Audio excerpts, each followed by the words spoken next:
Wendy Mitchell from Screen International. I'm going to be moderating the talk with this fabulous cast from 1864 today. Does this feel like a special project?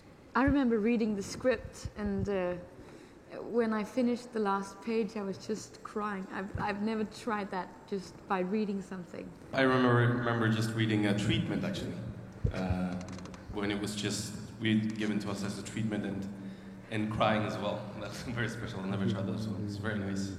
And knowing Ole and just reading about the boys, I remember thinking this is probably going to be very epic. So that's what he wanted to make. And that's, yeah. Ole is quite the writer. I mean, reading it was quite spectacular. I mean, he puts a lot of emotions into his script.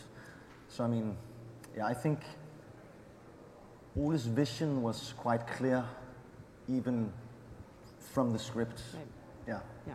We should mention this is Ole Bornedal. Ole Bornedal, yes. This is not a conflict that I knew anything about in school in Norway. Did they tell you any of this? I think actually we've learned more about it in Norway than you do in Denmark.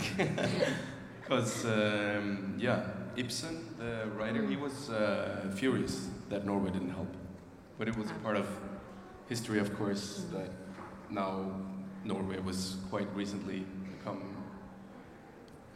wasn't under Denmark anymore and didn't have to help. So, but yeah, I had heard about it before. Yeah. I read about it too, but I didn't know that much about it. I read about the war briefly during history class, and then I obviously learned a lot about it on this project and speaking with Ole. Yeah. And what about you two? Did you I really honestly know this? didn't know anything at all about the war before this thing started. I knew something. My father, he's very much into history, so I knew about it, but of course not as well as I do now. I mean, you really got the chance to dig into it. Yes. I mean, as sort of young people, I mean, I think it's fascinating that Ole picked this conflict to sort of set up how modern Denmark evolved to what it is now. And also it's very interesting to see Denmark not being victorious as kind of, usually for films and TV, we pick the battles we win.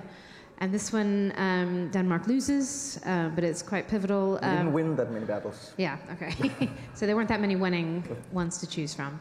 But what do you think, looking back at this time in history, does it feel relevant to your lives today, to what Denmark is today? Does this project make you think about modern Denmark or Scandinavia in a new way? It's a universal story. It's not only about war or going to war. It's about people.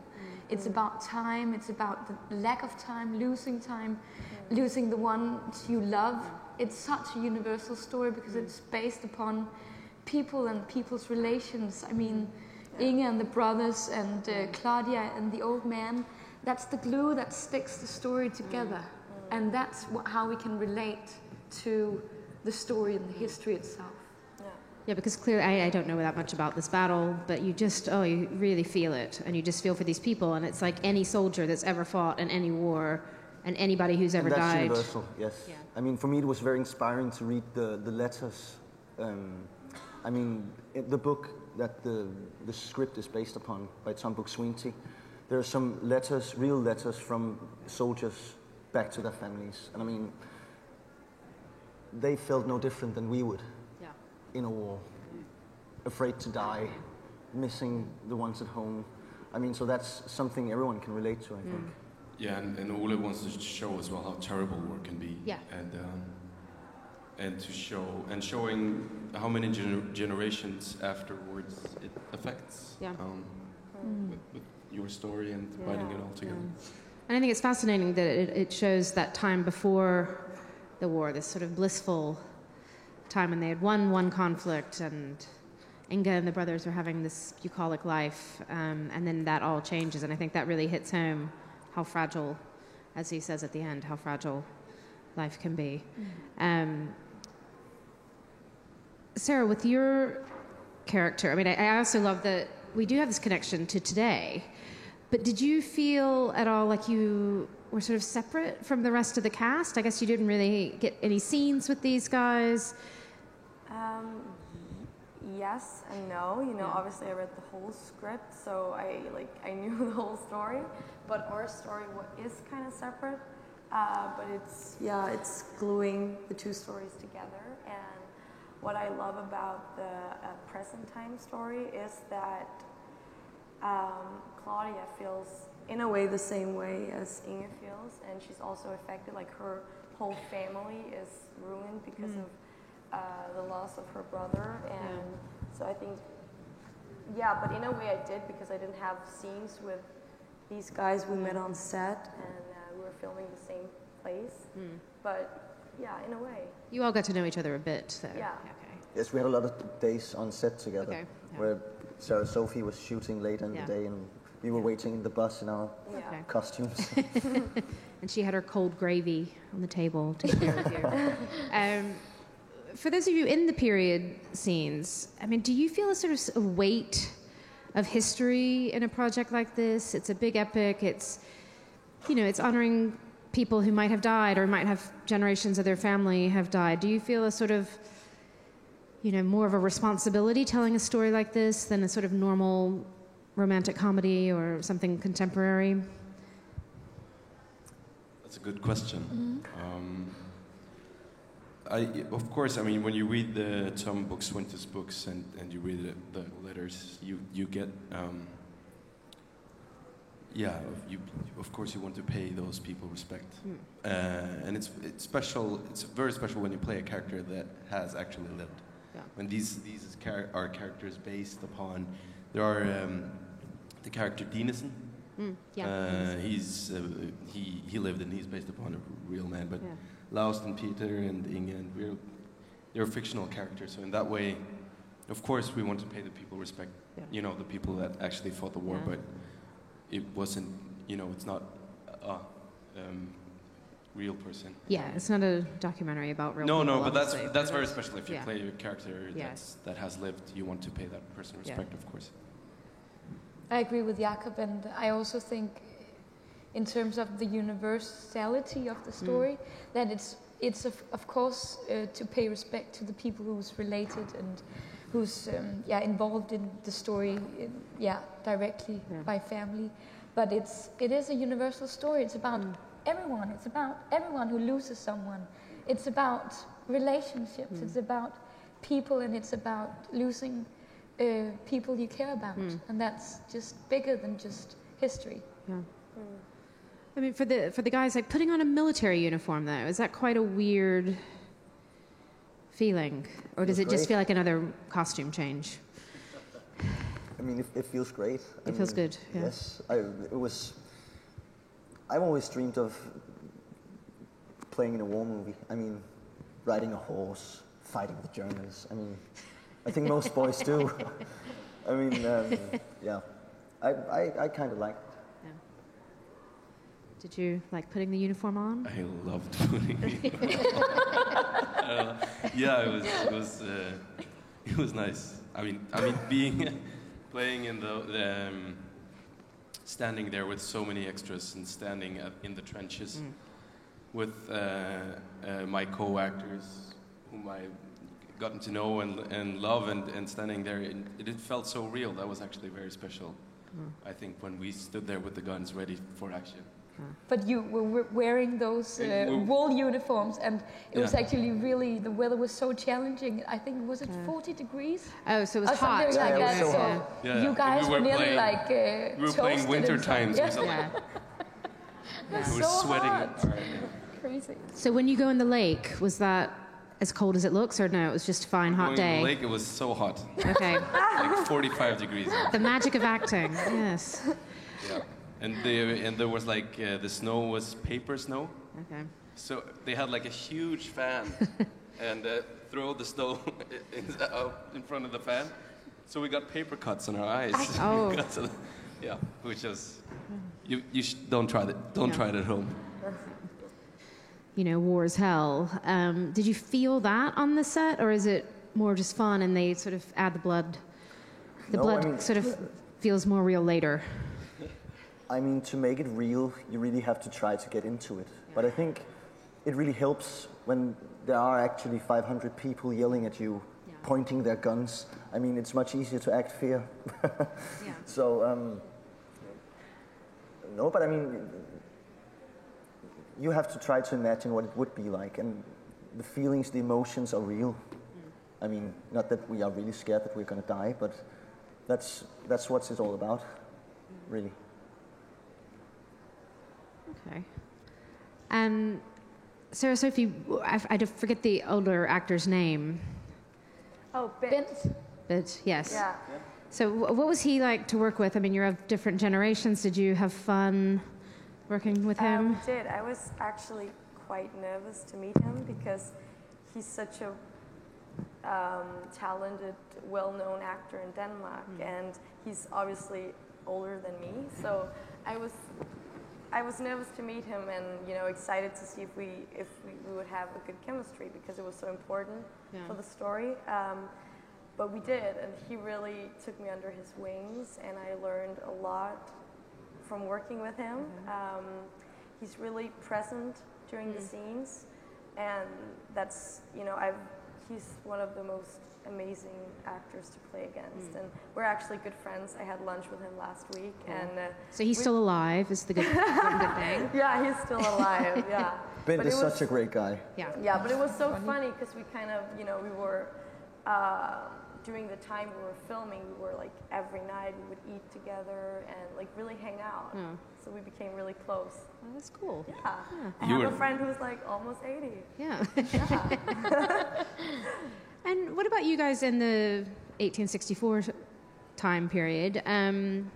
Especially as Inga and the two brothers, you have to show this sort of intimacy together and this real ease with each other. So how did Ole work with you a lot as just the three of you, or as a big group, or how did you prepare before you started shooting? Ole is really, really good at getting you into the mood. I think that's one of his qualities. I mean, he's so good with his actors.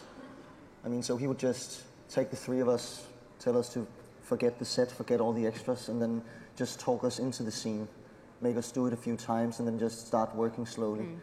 I mean, it never felt stressed. You always had the feeling that if we're not going to get it, we'll do it tomorrow.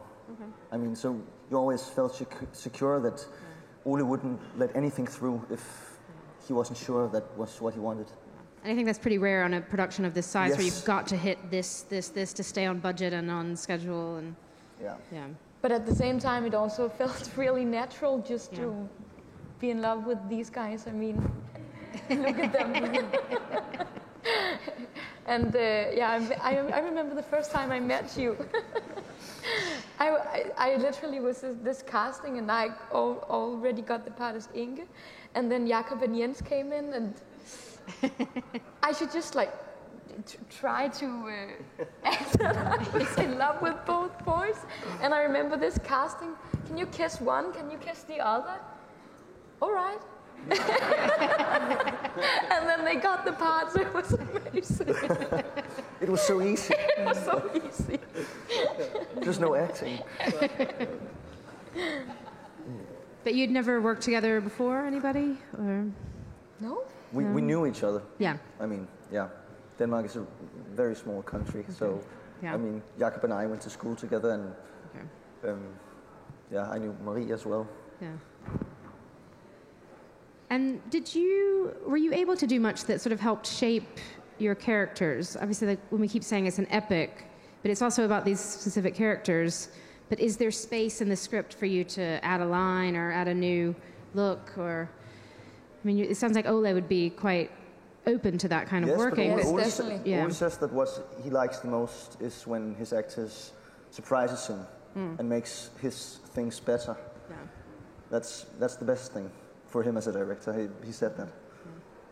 Yeah, so it's also just to fill the part, and just when you live it, you also find out what feels right, what feels wrong, what can I do? This is not right. We have to do something else, and that's the relationship with the director that's kind of shaping the character and shaping the story at the same time. Was there any of it that was the sort of hardest parts to shoot, either physically or emotionally?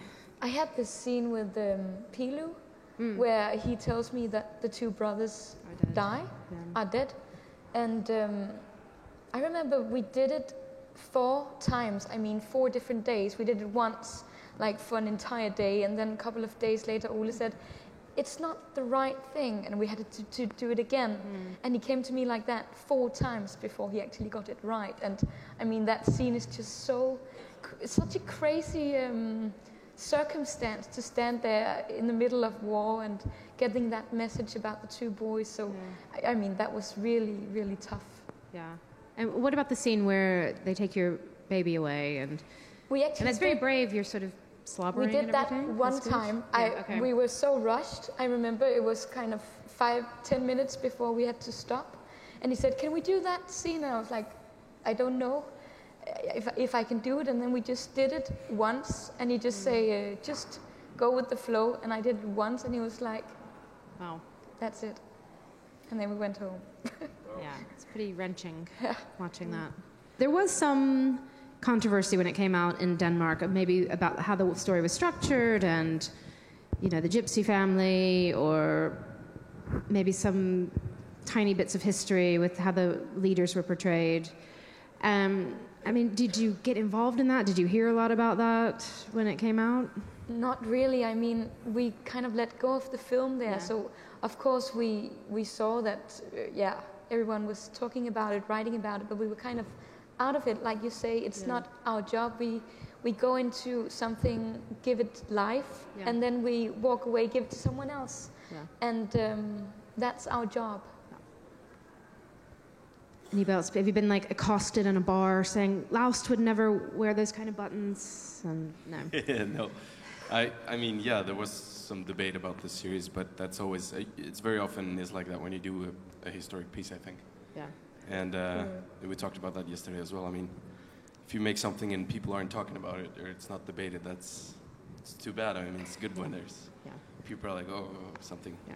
It's also wonderful. Imagine there was a guy who was like, that fence is not true. And like, wow, you know so much about fences in 1864. Good for you. Yeah. It's just a hobby, and it's wonderful that people get encouraged and enraged about it. And it's a great debate also to take, and also the small things about fences and drums and small buttons and stuff like that. It comes out of interest. Yeah, the people in Denmark know so much about 1864 now. I think we have to wrap on time, but thank you for the show, and thank you for talking about it today. It's been great. Thank you. Thank you.